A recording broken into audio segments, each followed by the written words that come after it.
You begin to get this invincible feeling when you understand that you are your point of attraction and that you can control your point of attraction. Then you begin to understand that you can carve out a path of least resistance to anything that you want. Better said, you can carve out a path of least resistance to anything wanted or unwanted. And do you know how you carve out a path of least resistance? By giving it attention. Because when you give it attention, you offer a vibration, and law of attraction brings more vibrations like it until a momentum begins to happen that carves out a path of least resistance between you and it. And as you carve out paths of least resistance between you and whatever your subject of attention is, then you go to it and it comes to you. You rendezvous. You become one. You become co-creative partners, wanted or unwanted, because you've carved out the path of least resistance. Esther has a beautiful stream and pond in Texas at the center, at the Abraham Hicks Publication Center. Such a pretty thing. And the stream, when it was first put in, was so clear.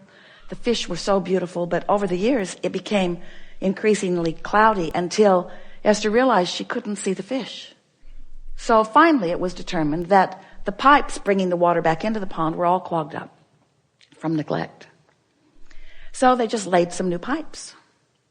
It was easier than digging the old ones out. It was easier than trying to clean the old ones out. They tried all of that. They just laid new pipes. New pipes from the pump to the pond. And right away, the pond cleared up. So we want to say to you that we love you so much, but you've got some clogged pipes. Because you're asking for things. Step one, you're asking. And non-physical, the universe, law of attraction, is delivering to you the results of your request. But if you are not in a vibrational place that matches what you're asking for, your pipes are all clogged up. So we think that it's time to lay some new pipes. We want to show you how, by giving attention to what you are wanting, you will carve out a path of least resistance to what you're wanting.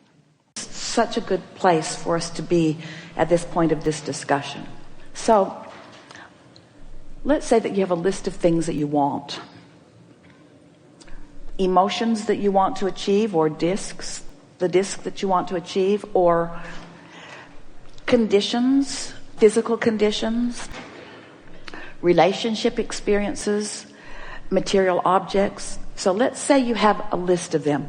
I want this specific BMW M5. I want this specific physical body weight.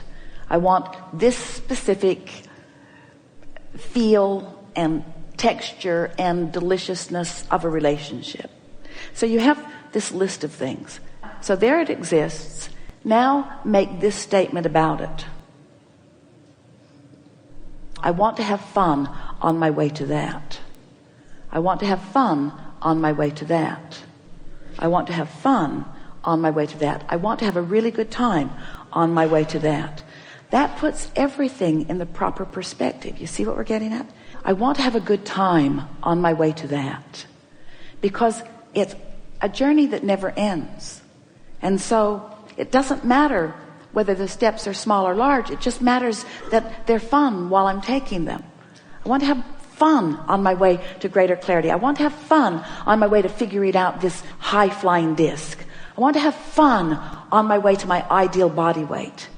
I want it to be fun. I want this experience to be fun because, it is so much fun to identify something wanted and find resonance with it and then watch the cooperative components. It's like you feel like this creator of the universe, that everything is at your fingertips and you are the orchestrator of all things.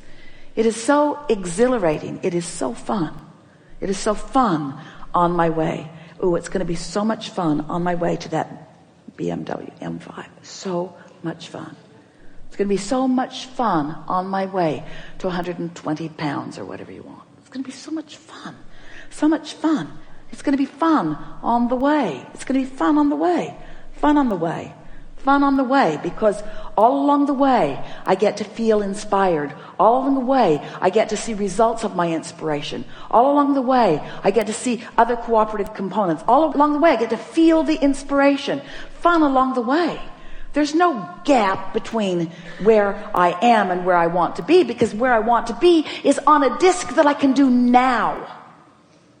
You see. 40 pounds, not instantly. You don't want it that way, really. You don't want it that way. And you really don't want your way instantly into that car either. You really don't want your way instantly into anything. You want fun along the way. It's the savoring of it. We've been offering for quite a while the analogy that you really don't want to eat all of the meals that you'll eat for all of this life today. You really don't want them to all show up today. Every good thing. There was a man, a taxi cab driver last night, describing pie. Ooh, pie. He just kept talking about pie. Everyone was talking about pie. Ooh, pie, pie, pie. They were talking about pie. It's fun to think about pie, but you really don't want to eat all those pies today. You don't want them all today. You don't want them all today. Hurling would come next. You don't want them. You don't want them all today. You want it to come to satisfy your current appetite. Ooh. You want all of these wonderful things to come to satisfy your current appetite. And you've got an appetite for fun and clarity and appreciation and love. So, as we visit with you here today, we want to talk about this momentum. And we want to bring you to the place of really understanding that when you are in vibrational alignment with who you really are, when you've practiced yourself into that vibrational frequency so that you are predominantly there, that's when you actually begin to live your life in the powerful, co-creative way that you've intended. That's when true life begins for you in the way that you planned. That's when you really get on the trajectory that you intended when you made the decision to come here to begin with. So, over time, we said to you, you create your own reality and you get what you think about whether you want it or not. And then we began to explain to you that when you know what you don't want, you launch a vibrational rocket of what you do want. Now, that was never a very satisfying conversation for you, because we're talking about rockets that you can't really see going into what we began to describe as a vortex. Oh, that was fun. The vortex of creation. It was such a good concept, such a good way of explaining to you. We wrote a whole book about your vortex, saying to you, get into your vortex, get into your vortex. Because when you've launched a rocket about what you want, and you've done it and done it and done it and done it and done it, there is a reality, a vibrational reality that is ready to reveal itself to you in full manifestational form, but you've got to be a vibrational match to what you're asking for. So we began talking to you about this vortex of creation, and many of you resonated with it. You got the idea of it, that there is a vibrational reality that is in place before there is a manifested reality. But it's hard for you to make that jump in most cases because you are so accustomed to translating things visually and auditorially and with your nose and your fingertips and your tongue. You're so good at that when we talk about a vibrational reality that you cannot see and that you cannot hear and that you cannot smell or taste or touch, it wasn't as real as you wanted it to be. And then we began to explain, but you can feel your way into it. When you're happy, you're there. When you feel elation, you're a vibrational match to what's in there. And if you can keep it up, if you can keep the momentum going in the direction of what you want long enough, and it's not that long, if you can hold yourself in vibrational steadiness with who you really are and what you really want, a momentum will ensue that will be realized by you in full manifestational form, so that in time, everyone around you will be able to witness the manifestation that has moved from the vibrational reality into what you want to call reality. You don't want to call it reality until you can sleep with it or spend it or eat it or live in it or drive it. In other words, we get it. You want it to be about your spaces and faces and places. We get that. But we want you to understand that everything that everybody wants, no matter what it is, whether it's a material object or a relationship or a state of being or a pile of money, a circumstance, an event. Everything that everybody wants is for the singular reason that you believe you will feel better in the having of it. And we want to remind you here today that not only will you feel better in the having of it, we can't even find words to explain to you how glorious clarity is, how wonderful it is to be chronically connected to this stream of well-being. So now we have another way of explaining it to you. So the vortex, which is the vibrational reality, which some of it you're allowing yourself to live and some of it not, this vortex has enough in it to keep you busy for 20 or 30 lifetimes. So if you can relax and expect good things to come to you, then more of the things that you've defined begin to flow specifically into your experience. It's such a nice thing. So we began describing to you that you've got to prepare yourself for the content of the vortex to reveal itself to you. So as you hold yourself in vibrational difference from the vibration that is in your vortex, then you disallow yourself the full manifestation of it. So we began talking about your point of attraction. What is your point of attraction? What is your right now, in this moment, in every moment, relationship with what you've created, with what's actually in the vortex? Well, you can tell by the way you feel what your relationship is, but you can also tell by how things are turning out for you. So we began describing this vibrational grid. It's like a vibrational state of being that will fill in with all of the details. It's like the framework of a house. First the framework goes up, and then eventually they put the roof on and the walls go in and more detail comes to it. But initially there's a sort of a grid-like structure, and we want you to be aware that you've got this grid-like structure going on all the time that you have control over, that most of you have not been exercising your control as much as you can, or even hardly at all, because you've been observers of things rather than determined that you're going to prepare a grid, a point of attraction that matches what's in your vortex. So as we began describing this point of attraction, this grid, reminding you that your emotions are your indicator of really where your grid is.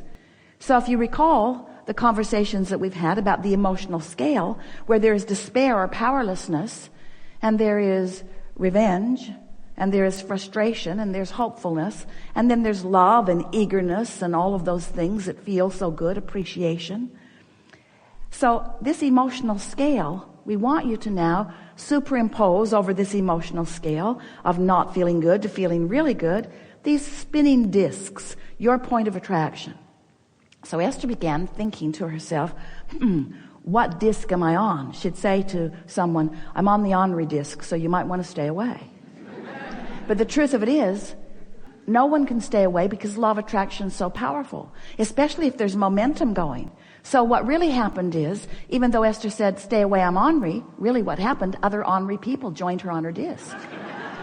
And then when they would get there, she would say, you're really Henri, I really don't like you being here. And they would say to her, well, you're Henri too. I really don't like you being here. But here we are, Henri together, just like law of attraction says that we must be. So if you really want to know what disc you're on, just look around. If there are Henri people around you, that's your disc. Because they're not getting on otherwise, you see. They cannot defy law of attraction and jump on, oh yeah, I was on a high-flying disc. I was doing so good. I was just soaring, and then you showed up. No, that's not really what happened. No, I was worried about you showing up. I remembered the last time you showed up. I was tensing against you showing up. I was remembering how much I didn't want you to show up. I was shouting, no, don't show up. And then you showed up. That's really how it happened. In other words, law of attraction is a very powerful thing, you see. And so Esther started having fun with these discs. She said, Abraham, it's like the 7 dwarves. There's the happy disc, the grumpy disc, the passive-aggressive disc.